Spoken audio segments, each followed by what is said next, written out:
Good day, everyone, and welcome to Obidient Family TV. The program is Hope Alive. Yes, there is hope, and the new Nigeria is possible. Now, good morning, afternoon, and evening, depending on your time zone. Once again, today we're here to have discussions on the things that are happening in Nigeria. As you know, just yesterday, Tinubu just made Daniel Bwala his special advisor on communications and, of course, media and strategy. And also coming on the news this night, I will be bringing up the issue of Tinubu's current request set to get another 2.2 billion US dollars and the equivalent of about 3.69 trillion naira. Again, borrowing for what purpose? And the approval of the appointments of Daniel Bwala, the spokesperson of Atiku. We want to bring to you what it means and how the reaction of Nigerians on this very special advisor of media and public communications. The internet never lies. Though we understand that politicians everywhere are the same, we are here to have discussions on that and then bring the reactions of Nigerians accordingly. I'm not the only one to have this discussion. I have Angel in the studio, and of course we have active citizens who are joining us via Zoom. Good day, my well-active citizens and obedient worldwide. Welcome. Tell your neighbors, say hope day, but not in our politicians or in our government. Bwala's hustle don't pay. Welcome on board. Let's discuss. Yes, talking about Bwala's hustle, we are also going to look into the hustle of is it Fani Kayode, and FFK. we'll be FFK, and then we'll be looking at Doino Kupe, who of recent has also shown the fact that he really wants an appointment. But Angel, let's get this straight. I think it's not a bad thing for people to actually wanting to belong to an administration that is presently in power. I mean, there's nothing.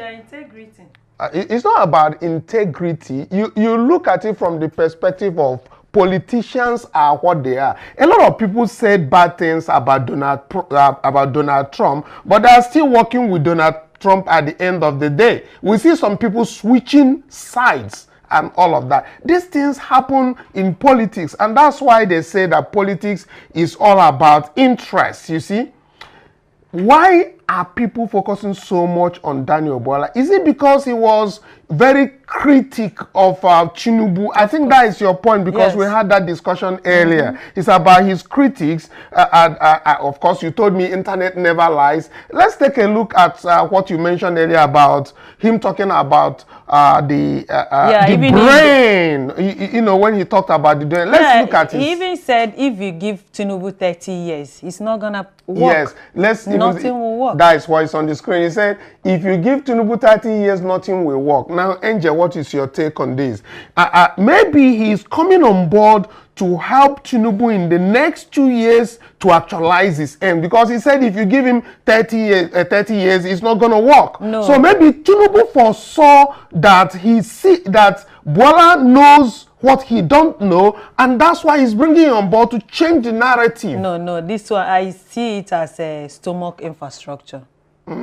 He's only after his own selfish interests. Okay. All right. Before we get to Mr. Tony, who is joining us all the way from Coal City, Enugu, let me emphasize this very clearly.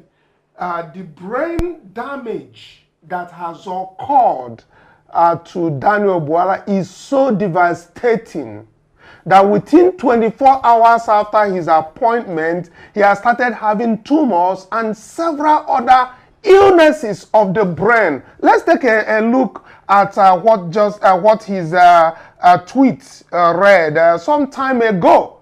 We know what he did tweet about. This is Daniel Bwala, who tweeted, and of course I was expecting that the timeline of this tweet would have been shown, but let's make do with this. The human brain is unique. This is coming from Bwala himself. The human brain is unique and miraculous, very miracle. He said it works and functions optically 24 hours a day, 365 days a year, until you join APC, then it stopped working. So that's why we are saying the brain tumor that's seriously happened with him is why he is expressing his profound gratitude to official BAT for the demonstration of confidence in him and trust by this very appointment. He said, I'm indeed humbled. You know, when he's talking about Angel talking about being humbled, he was talking about the tumor that took place in his brain. It's not my words. It's about his own words, talking about the brain damage that happens when you join APC. Yeah, that's why I said he's just going back to his vomit. All this tweet against Tinubu was last year. And just this year, he went back to his vomit. He wants to eat from the same person he was accusing, he was castigating, he was insulting. What happened? What changed? Yeah. But again, look at it from the perspective of interest that I told you. He said that when you join APC, he never said your brain stops working. Yes, that's why we're saying that his brain just stopped working. We're waiting for his tweet on what happened to his brain. Okay, let's, I was telling you that politics is all about interest, and it's not just in Nigeria that it happens, it also happens abroad. I mentioned the critics, the people who seriously criticized Donald Trump. And now they are singing praises of Donald Trump, and they're expecting to work with Donald Trump. Let's just take a listen to what happened in the US. Very quickly, please. Donald Trump is president-elect once again. What are your thoughts on his emphatic win? Well, look, obviously, I congratulate Donald Trump on his victory, and I look forward to working with his administration over the next 4 years. You've got some bridges to build with him, though, haven't you? Given that in January 2017, you said, Donald Trump is a neo-Nazi and a disgusting sexual predator. God help the United States. The Prime Minister and I have already had several meetings with President Trump in order to maintain a healthy relationship that benefits both countries, and I think that's what's important right now. When you met the President, did he mention this tweet you wrote back in March 2017 when you said, how can anyone spend time with Donald Trump and not come to the conclusion that he's an unscrupulous, egotistical, misogynistic fascist? God, I hate him. What I'm focused on is making sure that our strong working relationship with the United States continues under President Trump and his team. Even though you said this in July 2017, Donald Trump is contemptible, vile and odious, a tornado of corruption and depravity in a flappy blue suit. He makes me sick.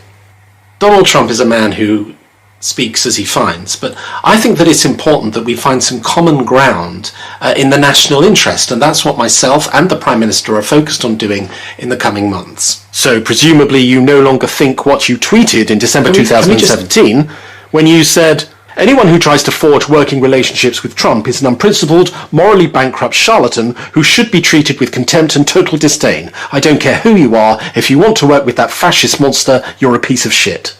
The transatlantic relationship is one of the most important relationships that the UK has, and I don't think that bringing up tweets that I posted several years ago should have any bearing on what we're trying to achieve today. Even though you said in January 2018, oh God.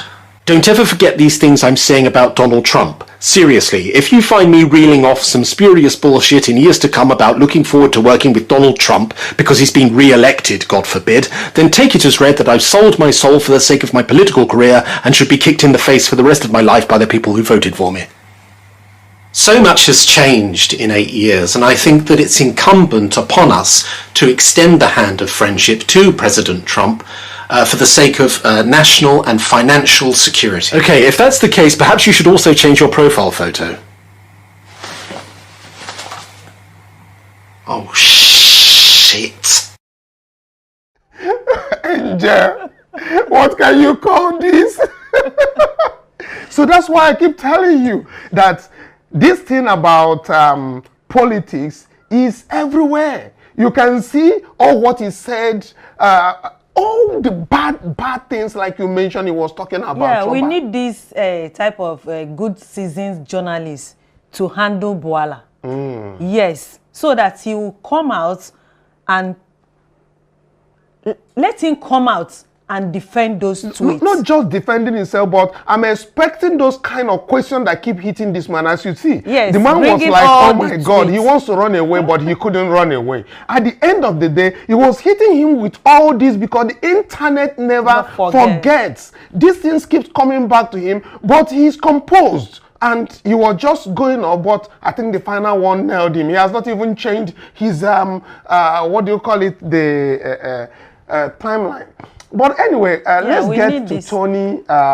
Mr. Tony, you've seen that what happened on the appointment of Daniel Bwala, and we can see that his brain is now reset and is no longer working optimally. And of course, we understand and we're expecting that Daniel Bwala will, do a tweet to tell us the kind of tumor that has overtaken him since he now joined the APC Tinubu's led government.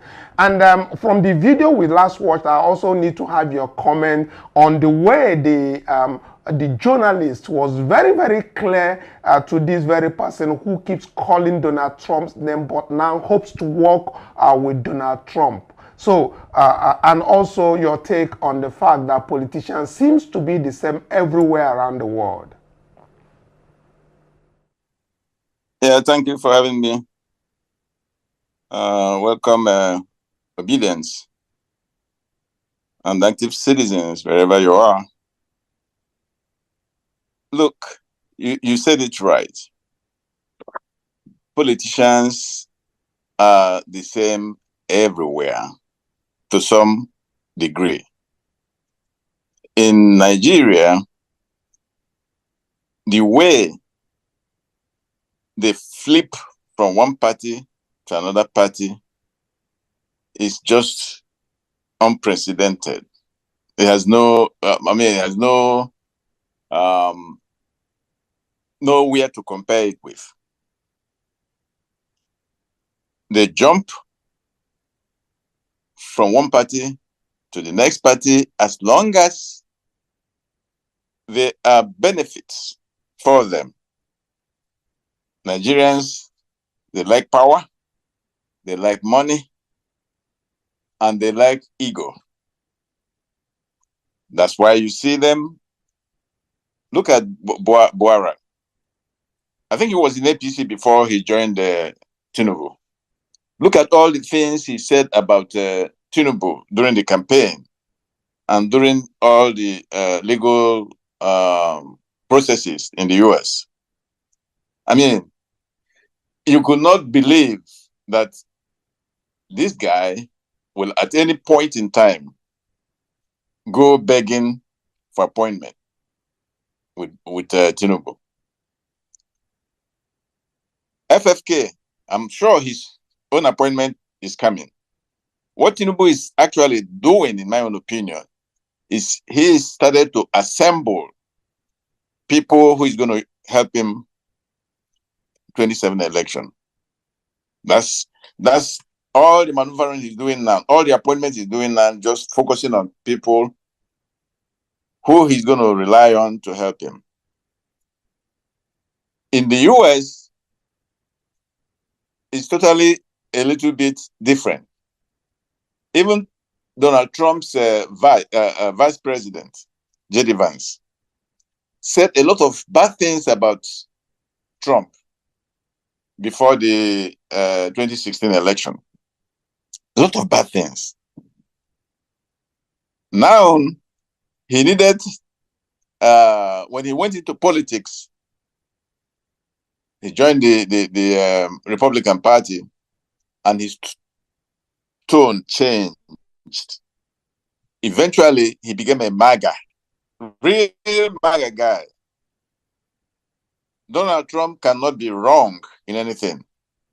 So, another thing you notice in the US is they don't jump from one party to the other, even though they have two main political parties. Republicans can never join the Democratic Party. A Republican can never join the Democratic Party if he's fed up with what the Republicans are doing. Rather, he becomes independent. On the other hand, this is just what I noticed. Democrats can or do join Republican Party when they're dissatisfied with their party. So, what is rare, it's not that often. They can criticize within the party, members of their party, but they don't jump because of what they would get. But this time around, look at what Donald Trump is doing. Look at the people he's appointing for the cabinet posts he's going to fill. Unexpected individuals. These are real MAGA people. And some of them were never really Trump supporters initially. But when they moved over to become his followers, or their followers, that is, they follow him, they went rather quickly to the extreme. They become real MAGA people. So, I don't really frown, because in Nigeria here, there's rarely you see a politician with real core political philosophy, real core idea, what he stands for, really, in politics. It's just where he can, get his deliberate or deliberate. Yeah, Tony, let me just come in. You know that Kupe of recent has been hitting P2B left and right. It seems like he's also expecting his call in. We know all these guys in different places, and also the other Jonathan's ex-ed, Reno Omokri, where yes. So there's few of them we know that have said so many bad things, but they are also waiting for their own appointment. Do you think it's going to happen anytime soon? Because these attack dogs that Tinubu is gathering around himself, he's going to use them surely. It's just a question of time. FFK has been expecting something, but he's keeping quiet so far. He's not attacking anybody. He's not attacking P2B. He's not attacking Atiku. He's just quiet, maybe waiting for something to happen. But the other two guys, look at Omokure, always attacking Obi unnecessarily, frivolously, without any reason, just attack. And, he gets away with it. He's looking for listening ears. And sooner or later, Tinubu will call on him. I want to, outside of this is the people who are now working with Bwala Tinubu, like you said, towards 2027. Don't you think that Nyesom Wike is looking at another presidential attempt? Because you see, Wike has always, did his thing, find his way and work his way up. From what is happening in FCT right now, it seems like Wike is set to clash with Tinubu, because obviously that 2027 Wike is going to come out and shout the South thing again. Yeah, I think he's not going to run against Chief Tinubu. I think he's going to wait his turn, because he's going to fail. He will fail. And even when he knows he's going to fail, like last time, he knew he was going to fail, but otherwise, he also tried. He went to the north, he spent a whole lot of money. Because if you find out what is happening in the FCT now, and what is happening with the judges, you'll find out that he's setting a pace to collide with Tinubu. How it's going to happen, maybe we don't know. But yeah, I suspect that he has an ambition for 2027. Of course. He has always had an ambition. I was even surprised. I didn't know the guy was in the background planning to run for president, going around states, giving out money, buying people's application to run for application forms to contest for elections. Just dishing out money. I don't know where he's getting all that amount of money he's dishing out, or he was dishing out. So I think, my own opinion, his strategy would be to lay low until Tinubu, if he wins 2027. Then he would like to become a vice to a northern governor. And that's why he's holding tight to Damagun. While holding tight to Damagun, we see that Fubara is not giving up, because for them to even attempt 2027, Rivers State is crucial. But let's see what the Federal High Courts are going to rule in the matters, and the Supreme Court is going to rule in the Rivers State matter. But all the same, let's move to the next discussion we had on the table, which is Tinubu's borrowing 2.2 billion US dollars, which is equivalent to 3.169 trillion. Angel, before we get Tony talking about this, there's a report that came in yesterday from the Nigerian Debt Management Office that each Nigerians are indebted to the tune of, I've forgotten the amount. 600 and something. So they shared all the money that Nigeria is owing among the whole Nigerians, to say that this is the total amount of money that Nigerians are owing. So it means that Tinubu indirectly is mortgaging the future of Nigerians. Exactly. And he set again to borrow another 3.something trillion. Why is this happening? Why is he just keep borrowing and borrowing? And we realize that borrowing is not really an issue. Some people has actually spoken about that, even His Excellency P2B. But it is not using the money that is borrowed for production, rather it's still for consumption. They don't use it for what it is for. What is your take? The main issue is vision. When you have that vision, you have your citizens at heart, then whatever you borrowed money to do, you will see the dividends. But in Tinubu's case, he has no vision. Even the people working under him, they have no vision. He borrowed to do palliatives. Exactly. Not even palliative, because the palliative doesn't even reach everybody. They just borrow it, say it on the media. You just hear it on the media. You can see it in the people's lives. Or you think that this is going for the 2027 election, the borrowing? Yes, they are just consuming, because they don't even know how it's come about. Because if he is working, he's supposed to know that he's going to pull Nigerians out of poverty, because that is the major thing. Okay. Mr. Tony, going back to this very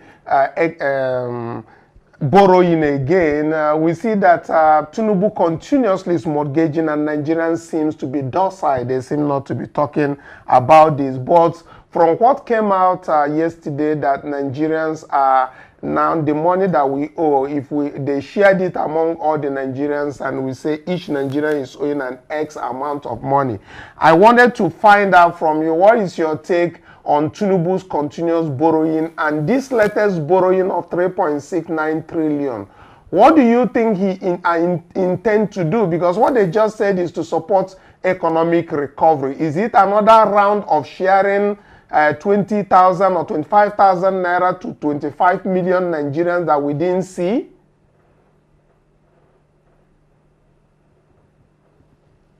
It's going to be another sharing, because they use these generalized phrases rather than saying this is exactly where I'm going to put that money to work. To support economic development, meaning what? Meaning what?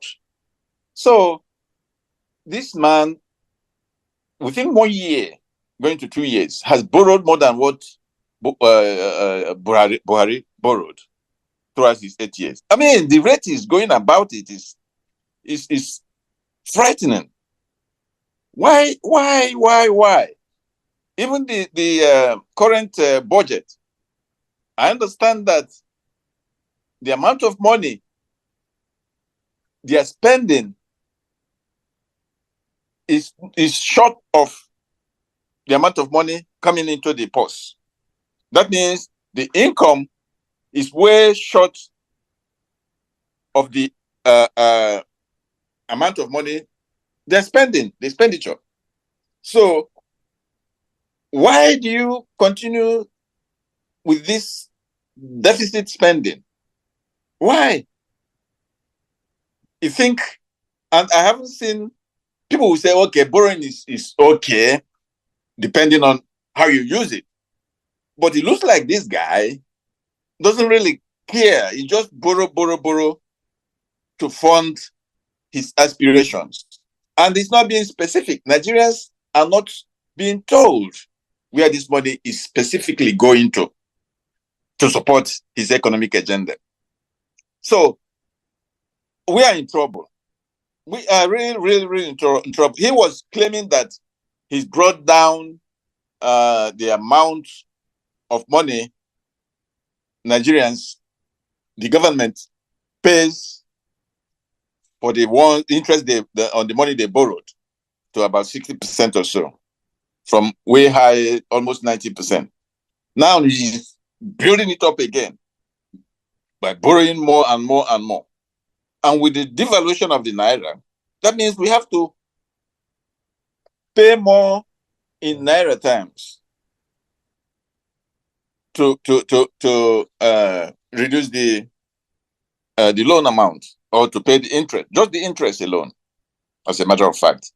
So it's just putting Nigerians in a quagmire, in a very difficult situation. And when he's gone, he's going to leave it to the next person coming in. So I mean, these guys are acting like they don't understand the fundamentals of economics. Just simply spend according to your income. And if it's necessary, absolutely necessary, then you borrow for specific projects, for specific expenditure that will yield observable results. You don't just borrow and then you guys will share it like always. Look at this epileptic grid failures we're having. EFCC is saying that contractors are really to blame, buying inferior materials. And you give them all this money, they go out and buy inferior materials and put the rest of it in their pocket. You're not checking corruption whatsoever. Corruption is just as bad as it was when he got into the office. He should tackle corruption head on before anything else can work. Otherwise, nothing is going to work. Nothing will work. No matter how money he pours into the economy, most of it will be siphoned off.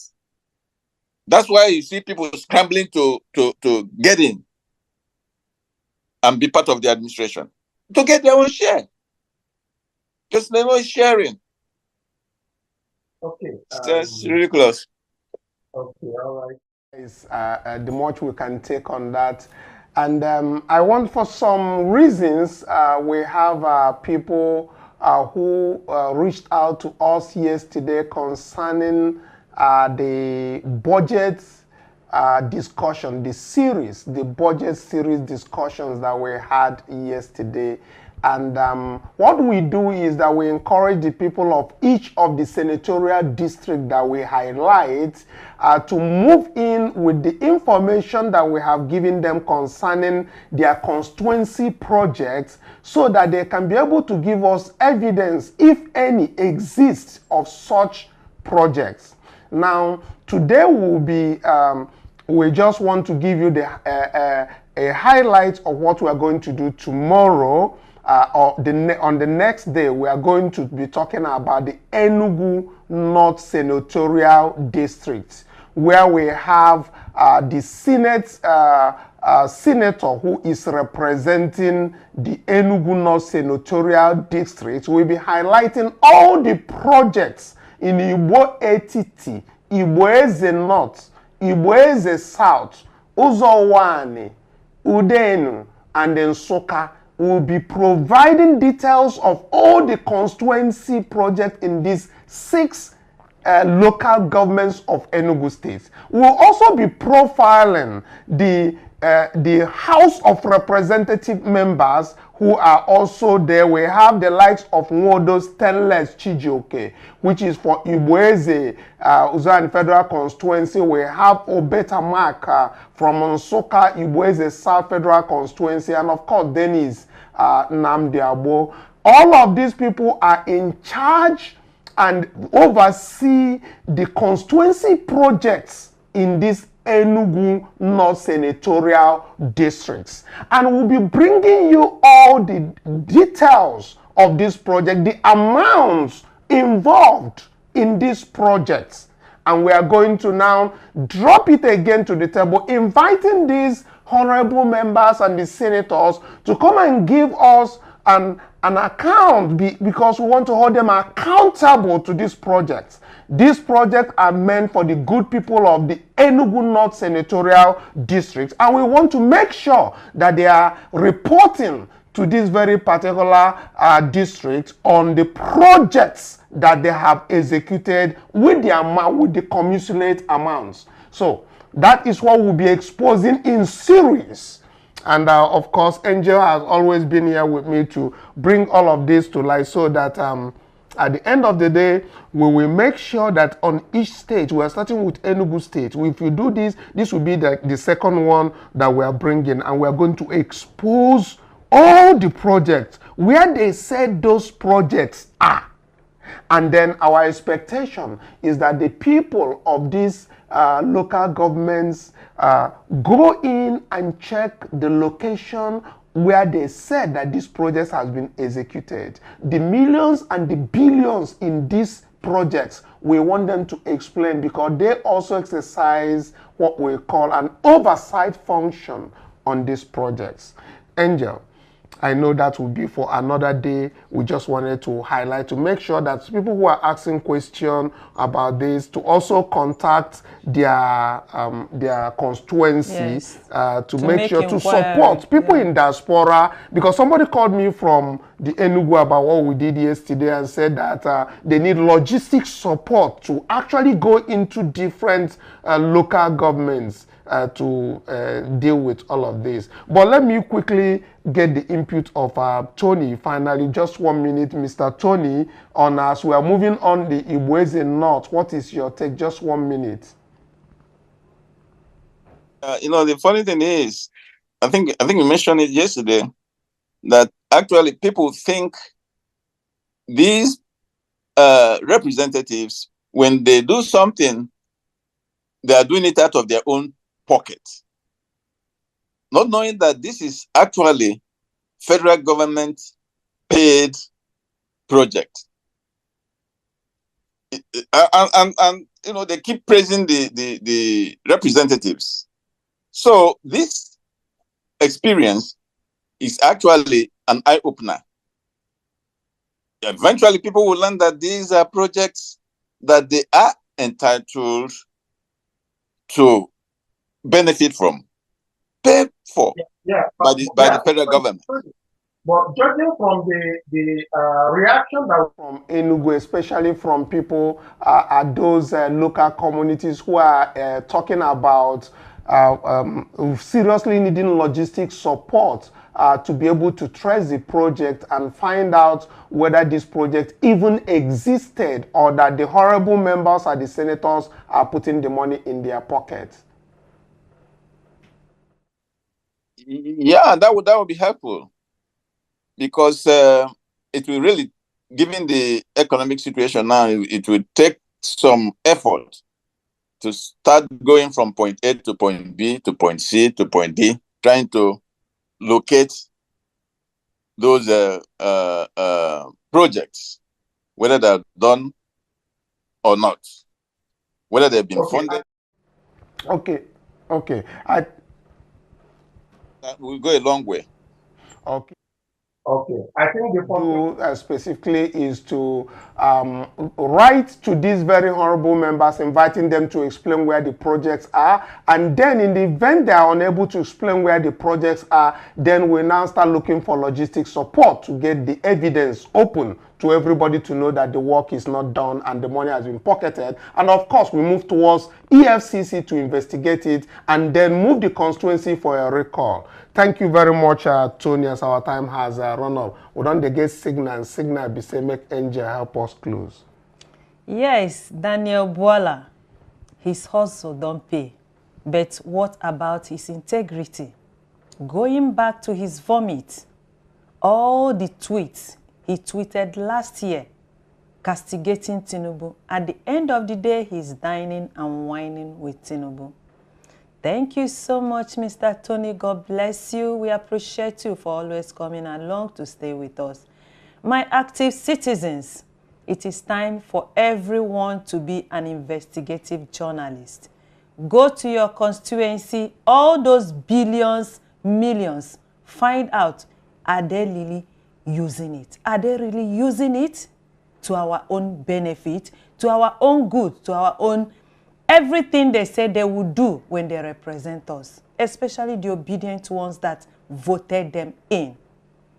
Like, share, subscribe. Let other obedients know what is going on, that we have entered to bring them out to book. Let them come and give accountability and good governance that we voted them in. We appreciate you. We love you. Thank you so much. But God loves you more. Bye for now.